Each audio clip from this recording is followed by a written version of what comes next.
La volonté du président américain Donald Trump de démanteler la principale organisation d'aide internationale des États-Unis a rencontré un obstacle vendredi lorsqu'un juge fédéral a temporairement décidé de bloquer les efforts visant à mettre en congé des milliers d'employés du gouvernement. C'est très vite parti pour une nouvelle aventure.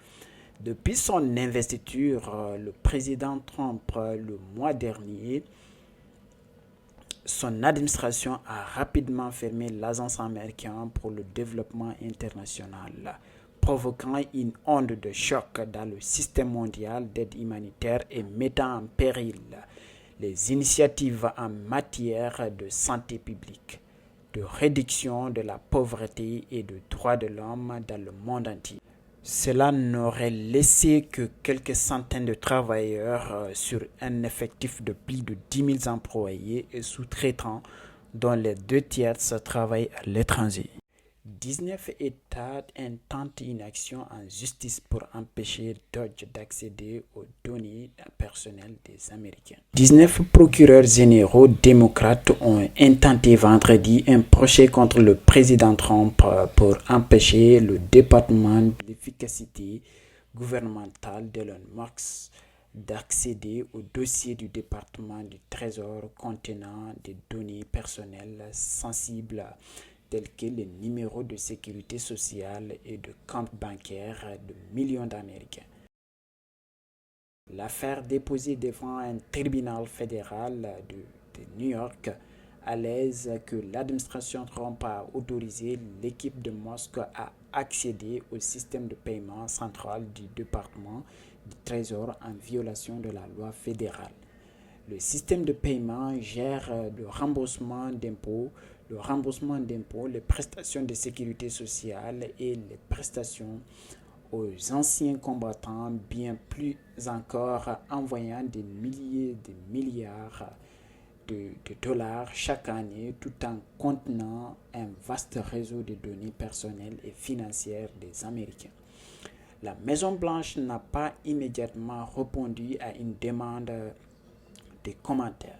Le département de l'efficacité gouvernementale de Musk, également connu sous le nom de Dodge, a été créé pour découvrir et éliminer ce que l'administration Trump considère comme des dépenses gouvernementales inutiles.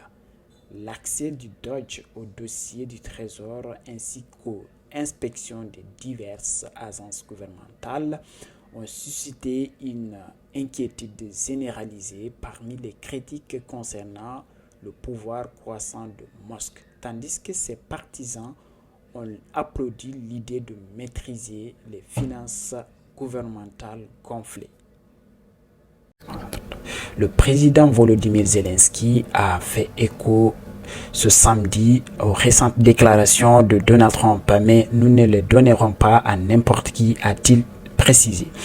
Le président Volodymyr Zelensky a appelé ce samedi ses alliés occidentaux à investir dans l'exploitation des ressources naturelles de l'Ukraine, faisant écho à ces déclarations de Trump qui a dit vouloir obtenir un accès aux terres rares ukrainiennes.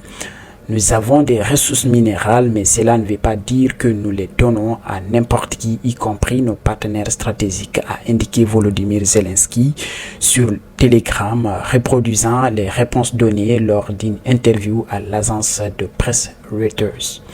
Il s'agit des partenariats, placez votre argent, investissez, développons-les ensemble et gagnons de l'argent, a-t-il ajouté début février. Le président américain Donald Trump a affirmé vouloir négocier un accord avec l'Ukraine de manière à ce qu'elle offre une garantie sur ces terres rares de métaux, notamment utilisées dans l'électronique en échange de la cruciale aide américaine. Selon Volodymyr Zelensky, les terres rares se trouvent dans le sol ukrainien, représentant des milliards, des milliers, des milliards d'argent. Il dit, je cite, « S'il vous plaît, créez une entreprise faisant de l'exploitation minière et de la transformation, faisons de l'argent ensemble. » Fin de citation. A plaidé, le président ukrainien Volodymyr Zelensky s'est aussi dit prêt, je cite, conclure des contrats. Fin de citation.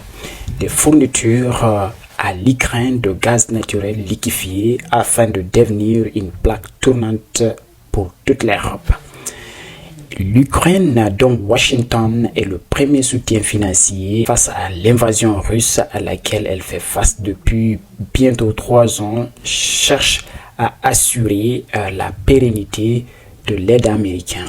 Donald Trump, revenu à la Maison-Blanche en janvier, a assuré vouloir une fin rapide à la guerre et a critiqué par le passé des dizaines de milliards de dollars fournis à Kiev.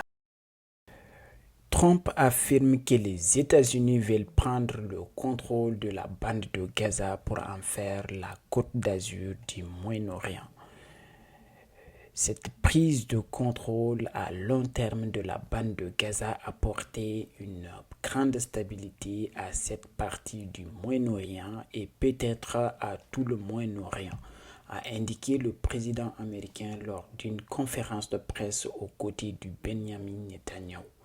Donc, ce sera l'objet de notre prochaine vidéo. Je vais vous parler de cette rencontre de Donald Trump et de Benjamin Netanyahu face à la situation de Gaza. Retenez que celui qui parle doit toujours faire preuve de compassion à celui qui l'écoute. Sur ce, notre vidéo prend fin. Je t'invite, si toutefois la vidéo t'a parlé, je t'invite à me laisser un coup de pouce bleu, t'abonner, activer la cloche de notification pour ne rater aucune de mes prochaines vidéos. Sur ce, je te dis merci. N'oublie pas de liker, partager et ça me fera un grand plaisir. Et ça augmentera mon audience. Merci beaucoup.